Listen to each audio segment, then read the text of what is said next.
Film Development Hell, Day 78, I have to meet a producer and two film directors. Today is the name of this video.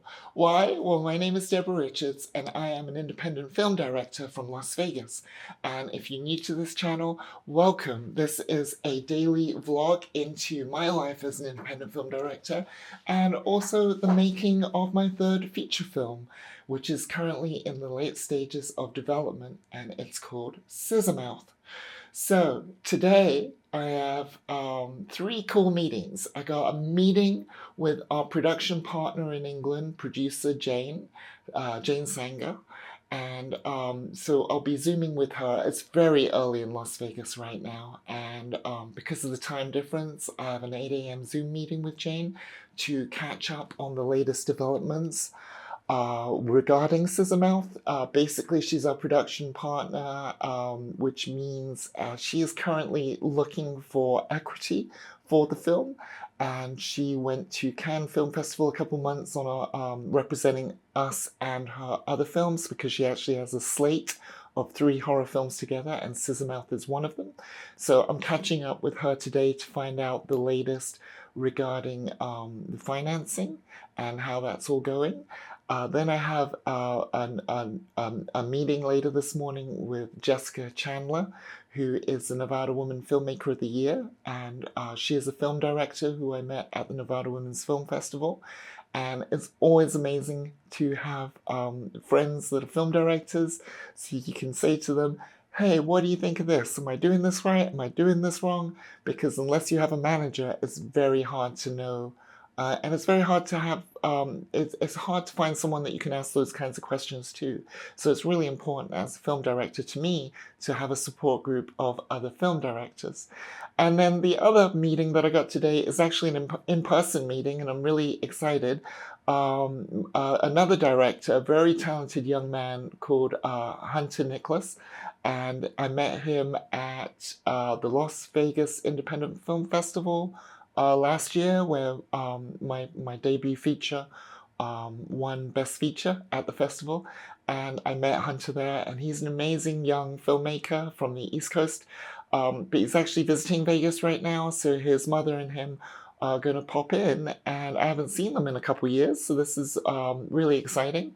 And I will get to show him around my studio and what we're working on, and we can compare notes. So that's what's going on today. A lot of meetings, producer meeting and 2 directors meetings. But as you guys know, nothing happens without coffee.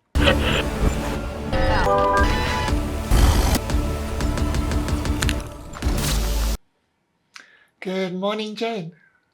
Morning. It's early for you. How are you?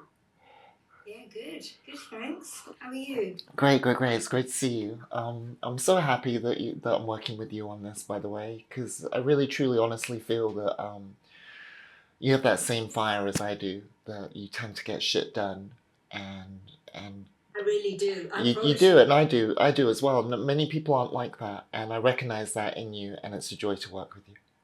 Oh, good. Thank you. You're welcome.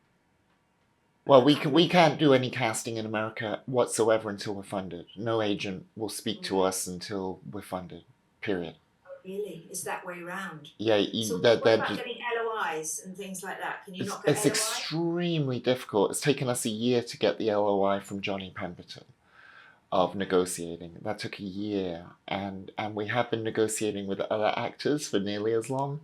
And you know, their agents ghost us until we have funding. Until they have funding, they just don't care, because it may or may not happen. It probably won't happen. And if it doesn't have funding, it's probably not going to happen.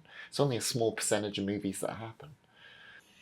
By the way, if you ever want me to look at anything to do with the other 2 films on the 3-film horror slate, if you want me to read the screenplay or look at the budget or look at your market or any of this stuff, I'm happy to, because I mean we're a team now, and so I feel that the other 2 projects have to be great as well, and so anything anything that catches that goes, you know, anything that I catch that could help, I'd be more than happy to help. Good one. Now, are you? That's something we haven't spoken about with the other 2 horrors. What are they called? Ferocious and Deadly Venom. Deadly Venom, thank you. With Ferocious and Deadly Venom, is the plan to have a theatrical release? Yeah. Oh yeah. Yeah, likewise. Okay, so Yeah. the marketing obviously is I'll be really interested to read your marketing plan. Well, two other tricks to bear in mind to keep up your sleeve is one, offering one casting agency the whole deal. So say if Toby Jones is with XYZ casting agency and he's agreed to do the movie, you can, or maybe he hasn't agreed, but you say to the agent, look, we really want Toby for this. If you can lock this down, we'll cast everyone else from your agency. If you can give us a block deal and we'll cast, you just give us who you've got available and we'll cast everyone from you. Yeah, good idea. Yeah. Another thing that is possible is if there's an actor that we both want, we could say, hey, would you do 2 movies for X amount, for like, do you know what I mean? A reduced amount and get a 2-for-1. Well, I really like Helen Springle, and she's Irish British. Yeah. I mean that I she'd be very good in Ferocious because it's a young girl in the farm who's eventually falls in love with the Spriggan, and we might be able to get an actor for less by giving them a 2-movie deal. No, but they are excited because they got a lot of work. Right. It's better to have 1.5 times money than no money for 2 do you know what I mean? So that's another potential thing that we can navigate towards or play with. I did that to the Beastie Boys once, trying to get music cleared, and they still turned us down. And it was such a personal letter. It was like, I saw you at Glastonbury and blah blah blah, and I've been fans since yada yada. Nothing. No. Speak to you soon. Awesome, darling. Take care. Have an amazing day. Ciao ciao. Cool. So that went really well. That was exciting. Wow, my big takeaways from that are that we have a couple of people with deep pockets who are looking to fund horror films in Europe, and they're looking at our project. So, just more of the waiting game. So, next up, I have a meeting in a short while with Jessica Chandler. She was the Nevada Filmmaker of the Year. She is a director. I met her at the Nevada Women's Film Festival, and I'm really excited to get to know her more. Her latest movie that is in post-production is a documentary about death, and her production partner, or the person that she's made this movie with, is famous actor Eli Roth and horror enthusiast. Eli Roth has been in a couple of Tarantino movies and some other horror films, and he's a huge horror aficionado, and he's actually just started his own horror studio called, what is it, the horror section, I think, or the something section, I believe, the horror section. And he's just used crowd equity to finance that, and I believe he's raised $4 or $5 million, and he has a slate of films. It's a relationship business, and you never know where things go, but it all starts with talking and getting to know people and opening up, space in your heart and your time for others. So I'm very excited to get to know Jessica. So let me get some fresh coffee before we have this meeting. Hey guys, I thought now would be a real good time to let you know, please like and subscribe. It really helps the channel grow. I know all YouTubers always like and subscribe, but honestly, it really, really helps. And it takes a second and it costs you nothing. So, oh, and by the way, I'm going to be answering questions on my 100th episode. So any questions you have for me about the film industry, about my journey in the film industry, about me, nothing too personal, but if you have any questions, just write them down in the comments below, #100, and I'll answer them in my 100th episode. Got my coffee, got my cookie, and so now we're just waiting for Jessica to jump on the Zoom. I actually met her at the Nevada Women's Film Festival this year when she was honored with the Nevada Woman Filmmaker of the Year, which is an award that I won in 2022, I believe. And I was really excited to get to know her more, and it sounds like she's doing great things, and you know, I really really enjoy having friends that are going through the same kind of thing that I'm going through. Yeah, it looks like she's here. Hello, Good hello. morning. Can you see me, hear me? I can see you. I can hear you. I'm so sorry about yesterday. Oh no no no, biggie. Life be lifing. Everything was crazy. I was just at the gym. I look insane here. Look, we can. My here, but the dog took off. How are you? I'm good. It's funny. My dog is on my lap. This is Cookie. Let me see. Cookie. Cookie's Cookie's been in 2 movies. She's nepotism. That's right. That's right. It wins. It wins every time. It's funny. Well, hey, thank you so much for showing space, and I have no good reason other than I was just talking about this earlier that as a female director, I feel like it's really important to have other friends that are female directors because there's no book on am I doing this right? Right. And That's unless you have a manager, there's really no one that you can say, hey, am I doing this right? And to be fair to managers, they don't fucking know, most of them. No, they don't. I had a manager at a really great management company. He was my agent first, and then he went to a management company. And the problem with managers too is that they also want to be producers, and so it's very difficult for them to broker a deal for you and also for themselves. Right. And it got really weird, and like I had to just. I love him, but we had to part ways because I was getting all my own work anyway. Sure, I'll take a look. I'll tell you what, I'll trade you as well. I want to send you Scissor Mouth and get your take on it because that's the project that I'm just like completely in right now. And I've been developing that screenplay for 2 years. We've got a little bit of traction. But this is what I was saying earlier about like, having a friend say, hey, am I fucking delusional or am I, on the right path? Right? Because it's strange. Right now it feels like we got a lot of chips on the table. We've got a lot of things out right now. We're waiting to hear on financing from this person. We're waiting to hear on this production company. We're waiting to hear on this screenwriting competition. On that, there's a lot of chips on the table, right? And so what I'm doing right now is I'm doing animatics and previs. In fact, can I share my screen and show you a little please. I would love to see something interesting? Sure. Because okay, so you can see my screen, right?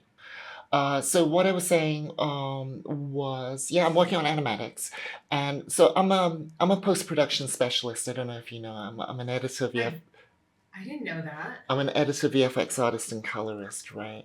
Oh my God! And I've been playing with pixels my whole life, right? So I have a really really solid foundation of digital skill sets, right? So one thing I want to show you here is because Scissor Mouth takes place mostly in one location in one building. Hold on, I've got crazy. Let me change this to that. Okay, cool. Because it takes place in mostly in one location, what we've done is kind of rebuilt this location in Blender, right? So that now I can kind of, really, really choose my shots and everything, and stuff, and I can pick my focal lengths, what kind of lens I want, and what I want to see, and how I want to make the shots, right?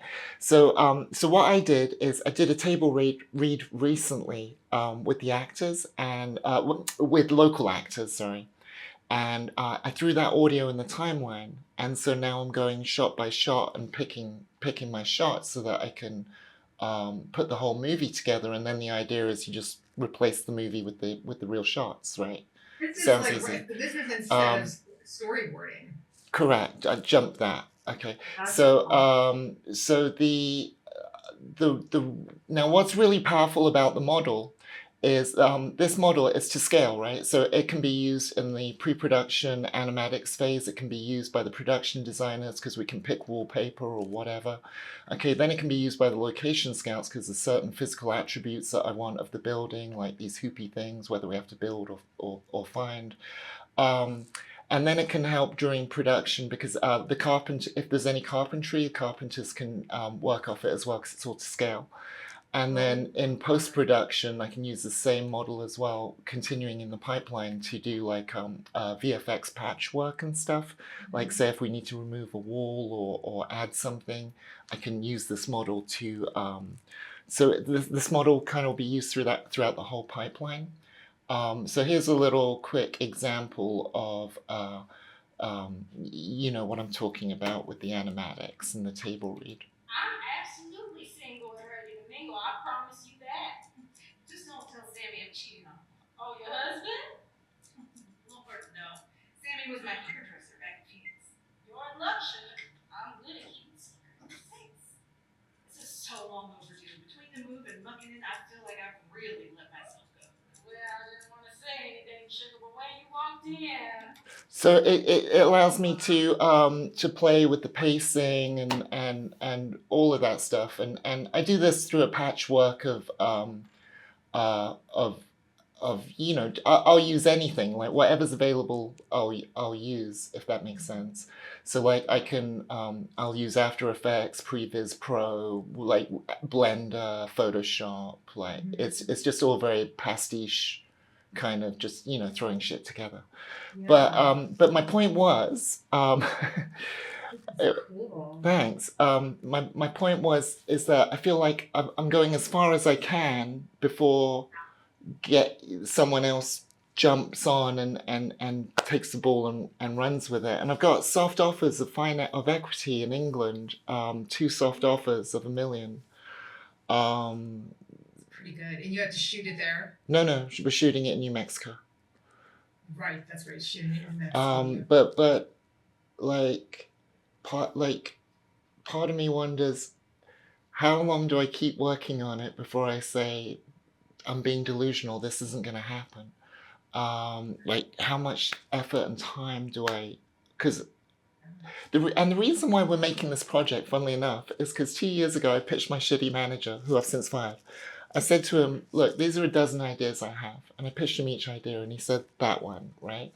And then so ever since then, that's what I've been working on. And the crazy thing is that every time this project has come into contact with someone else, other people have been like really excited in a way that I've never experienced with any other project, right? At every point of contact, it's got people all riled up. And like I said, the screenplay's top 20% on Blacklist and Coverfly and I Slated. would love to read it. So yeah, and I'm more than happy to read yours. I love reading, and yeah, for sure. But I just don't know if, like, because everyone around me is excited about it, but Yeah. only me and one production partner in England are the only people like that it feels like are trying to fucking move the needle.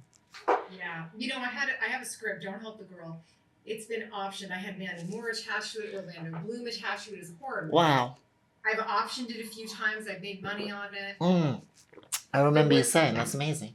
Yeah, and but then, oh yeah, you were there. It was Yeah. waning for a little bit, but it's like, if people don't know how to either be like, okay, here's the money, you take it over, and then there's people who are like, want to do it, but they just can't pull the trigger, right? They're just like, like with Don't Help the Girl, like the story itself is rad, right?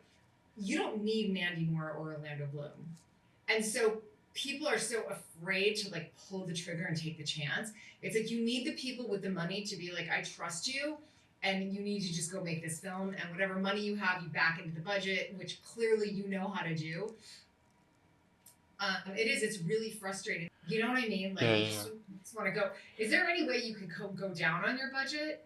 Well, we've tried so hard. What you know, as you know, right? There's a as soon as you cross over into Union territory, okay, everything skyrockets. Yeah, and as soon as you're dealing with stars, no matter what level, everything's kind of skyrockets, and you need, like, in my opinion, as I think I wrote this down the other day, I'm convinced, in my opinion, there's six things that will determine the success of a film, right? The genre, the casting, the appropriate budget, the marketing, distribution, and execution, and that's about it. So in order for us to get pre-sales, we need some what named actors. Yeah. And yeah, for sure, I could squeeze it into a $300,000 box, but it ain't gonna be. We're constructing this. It's interesting. The construction of this film is being constructed as a 2.5 million movie to make 18 million. That's the Yeah. we're trying to moneyball it at every stage, right? Did I ever tell you about the marketing campaign, marketing validation campaign we did? No, but you know what? Like- By you doing the post, you probably brought that budget down. It probably would be a Oh, lot of higher. course, of course. I mean, the fact that I'm doing all this previs work is bringing the budget down Yeah. because I won't be like a nervous ninny on set being like, do we want it this way or this way? No, you just know. Well, no. I mean, I'll still explore the set on the day through the lens because you gotta keep open a little. But at least we'll have a fucking boom, boom, boom. So, we What was did. the marketing? Yeah, this is really interesting. So we did. So we're pretty savvy at digital marketing, right? We had to get savvy after our first movie, and so we learned the ropes. And so we did a marketing validation campaign for Scissor Mouth on Facebook. What we did is we created a Facebook page. We put the key art and the log line, and that's it, right? And then we put money into it and we advertised it to a very specific group of people, to men and women over the age of 18 who live in America, who speak English, who are fans of Texas Chainsaw Massacre and Blumhouse movies. Okay? And then anyone out of that demographic would start seeing the Scissor Mouth key art on their feed, and then they would like and follow. And now a metric for this kind of marketing validation campaign is anything under 50 cents cost per like is considered good. The Holy Grail is about 16 cents cost per like. We were getting between 10 and 11 cents cost per like. So we put $300 into the machine and we got 3,000 followers of our page from our target demographic overnight, just based on the log line and key art. What? Yeah, right? Is this your idea? Yes. Yeah, well, it was through learning. Had we not embarked on that journey to learn digital marketing, then everything, as you know, everything is a building up on your knowledge of what came before and stuff. So this told us that this is really interesting. That's why I tell people that $1 of marketing is worth more before a film is made than after a film is made, because the film right now, it told us that in what they expect the movie to be, the film exists in their imagination based on one piece of art and one log line, and based on that, from our target demographic, they're excited. So now we know. So for example, I know that if I put $10,000 into that, it will supersize that audience to 100,000. And that is who we intend to market to do the crowd equity campaign. I'm trying to think. I know that Eli Roth just did this thing to do movies, but The horror section. I'm very aware. But he is looking. The last time I spoke to him, he was looking for scripts though, and looking Dude, this is on a plate. Let me tell you how on a plate it is, right? Yeah. There's 4 of us attached. There's me, right? Writer director. There's my producing partner, who's Emmy-nominated producer. I've been working with him exclusively for nearly 15 years now. There's CSA casting director Kimberly Scum, who did House of Cards, True Lies, Pelican Brief. I've got my co-producer Marcus McGill. He was one of the EPs on Terrifier 2, which turned 300. That's right. Which turned 300,000 into 16 million. This is the fucking team. We've got Johnny Pemberton attached. We're in late stage development. The screenplay has been peer reviewed, coveraged, won bunches of stuff. Like, keeps, we've run the numbers through Largo AI. We've run the numbers through Slated. Not that I put any emphasis on AI predictive financial models, but it's just, we've done it so that if people say, oh, have you thought of we've But it's also like a good pitch package that you have, though. That's what I'm saying. And the screenplay is so A24. It's so A24. It is so A24. It couldn't be more A24 if it tried. In terms of dark, elevated. Dark, elevated, goes off on a tangent. The familiar but unfamiliar. All of that. The small personal story, and if the right person saw it, they'd be like, holy fuck. and we've been trying to get it to A24 for a year. I've been trying. I'm gonna reach out to him. So, but that's what I'm saying. We are in late stages of development, and we even have soft offers of cash on the table from the UK that are willing to co-finance. Plus I know people here that say to me, hey, if you have 20% of your budget, we'll take a serious look at it. So they feel safer if there's already. Well, of course, and who wouldn't? So someone like Eli's company, Horror Section, we're not saying, hey, help us, we have nothing. We're saying, hey, do you want to join us? Because we have. Yeah, just come in for just like take it over the finish line. Yeah, because we we'll take it over the starting line. Yeah, okay. Well, I'll ask him. I'll be like, is there a faster way? Like, what's the fastest way for someone to submit to your? That would be amazing. And Marcus actually knows people that Eli knows, which is the fuzz on the lens people. Oh, good. Awesome. All right, darling. Well, listen, I'm going to, I'll email you that stuff. And yeah, if you can find out about the Horror Section, that'd be fucking amazing. Because I seriously think the timing might be, and sometimes it's just about that, right? Timing. Oh, yeah. Oh, my God. Yes, it is all about timing. Well, I'll ask him after I turn in my, this next cut. I'll say, what's the fastest way for someone to submit? Amazing. All right. Yeah. I'll talk to you soon. Awesome. Have an amazing day. All right. Good to see you. Ciao. Amazing. That went really, really, really good. Jessica is incredible, and she is going to read Scissor Mouth, and we're going to continue our relationship and friendship, and it's really cool to have another friend who's a film director, so that was really, really cool. Okay, yay, let's refresh that coffee. Hey guys, I'm so excited because I have some visitors today. So today we are here with Hunter Nicholas. And Dawn Nicholas. And Hunter is an amazing young director who I met at the what film festival was it? It was the Las Vegas film. Indie Las Indie Las Vegas. Was it last year or the year before? It was last year. Earlier I was saying it was 2 years ago. It feels like it years feels like ago. 2 years. It was like in May last year. So. Yeah, something like that. March or April or May or something like that, yeah. That's amazing. And so these guys are visiting Vegas, and so Hunter hit me up on the Instagram and said, hey, let's hang out. So we've just been catching up, and learned a lot. We've been talking about the state of the movie biz and the mess it is in. What do you think? Is there any hope? Well, there's obviously hope. There's hope. Definitely, you have to work your way around it and take baby steps, but that's what I think. Because when I hear that the movie biz contracted to was projected to make $3 billion this year, which is like I said, a huge contraction. 2018 was $11 billion. Yeah. So, but like I said, the hope is still there because it's $3 billion of hope. 3 billion reasons to hope. Yeah. So what do you think? Where do you wanna focus in your career? Definitely acting, directing, cinematography. Like I said, those are my top 3. And then editing too. When I get out of college, I'm gonna probably do freelance work on the side. And I love music videos, so that's one thing. That's a great way. Because I feel like I can cast my vision in that too. With totally. The art and all that.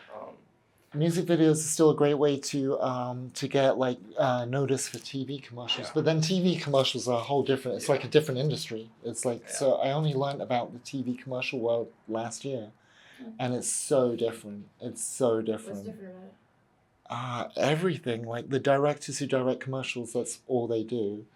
Next up, you gotta totally specialize. Like if you're the lifestyle commercial, person, then that's what you do. Or if you're the car girl, then that's what you do. You pick a lane and you stay in it.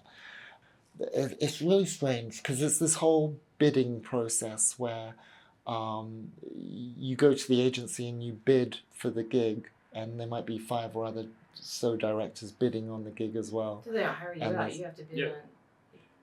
So they're not hiring. They're not just going to one director and saying, "I want you." No, they'll go to an agency. Will make a short list of directors, and then each director has to bring their vision that aligns with the agency's vision that they've been working on for months. So they have a list of directors and then pick one that stands. You each bid. You each say, okay, this is what I would do, and then they pick the director, and so there's a lot of So an agency has directors under them. some, but then there are agencies that are purely like advertising agencies where they come up with all the creative and the concept, and then they find the director. But then there are also agencies that are just like like a management agency of directors, right? How would you And be a part of that? Good question. Great question. If you wanted to be a part of that, what you do is you would send a show reel of your ads to that agency. Short films too, or just freelance? Just your ads. client work? Just Yeah, your you ads. make- All the same What genre. about music videos or just ads? Just You need ads. to All make the ads, same you need to create genre. ads, like make fake ads. to Make it fake work. ads. Is there yeah. agencies for like music videos type of stuff, or is it just more client work type of? No, there are. I mean, if you do one that would be really good for you would be like Go West. Go West. Okay. Okay, they take a lot of up and coming directors and they send them to the far east, or is it Go East? Yeah, Go East, because they send them to Arab countries or China or wherever to direct stuff over there, and you can go on their website and you can kind of see what the level is. But music videos might get you into a situation like that, because that'd be a good way to work more music videos across the globe. But yeah, the directors that do TV ads, it's just that, right? Like the DGA, for example, Directors Guild of America. It's a different category to be a director for, and different criteria to be a director for TV commercials. So people start off as commercials and then maybe move to TV later? No, they just stay in commercials. Yeah, it's its own world. Huh. It's its own world. But you can go out though if you want to. Sure, there are people that make the crossover, but the majority of people don't. They just if you're a studio director, you're a studio director. If you're an independent director, you're an independent director. If you're a director for TV, you're a director for TV. If you're a director for commercials, you're a director for commercials. You Very if you make a decision like I want to go to, if you have the. Of course, you can jump from thing to thing, Oh. but the majority of people stay in one lane. Why is that? Because it's different. Directing TV is different than it's totally different than So directing if I'm independent trying to cinema. find ways to like pursue like narrative work, but then also make money on the side, can I do that by doing client work with the advertisement agency? Yeah, well, I mean, that's exactly what I do, minus the agency, because I prefer to work directly with clients. Yeah. Because then I can put more of my vision in. When you're working with an agency, they've already decided what the commercial is. They've already spent months with the client, focus groups. So you're just coming there to put it together and run the show, much like a pilot director. Gotcha.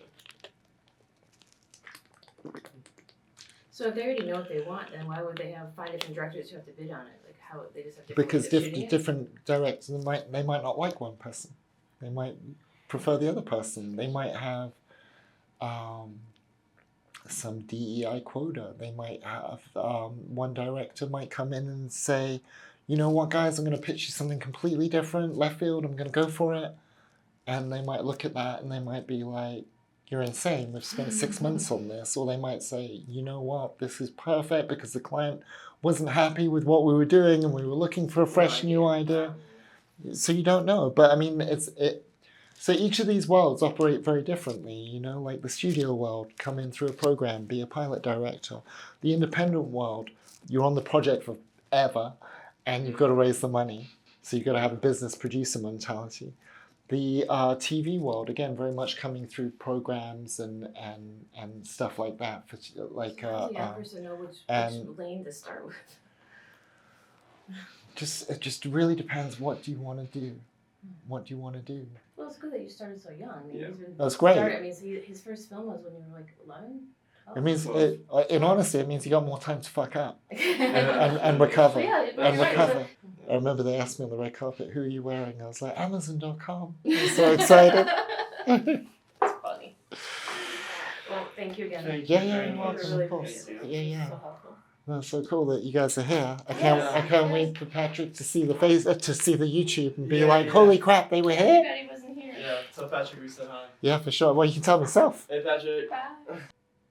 I'm so glad Hunter and his mother stopped by today. It's been quite a while since I last saw them. And to be honest, we were chatting for like 3 hours about the movie biz. So that was crazy. And it's just been a really, really busy day, but it's been really exciting speaking to all of these brilliant people and, just talking about the movie biz. So, hey guys, thank you for still being here. If you like this long form content, please click in the circle up here to subscribe. And I will see you all tomorrow for more Film Development Hell. Peace.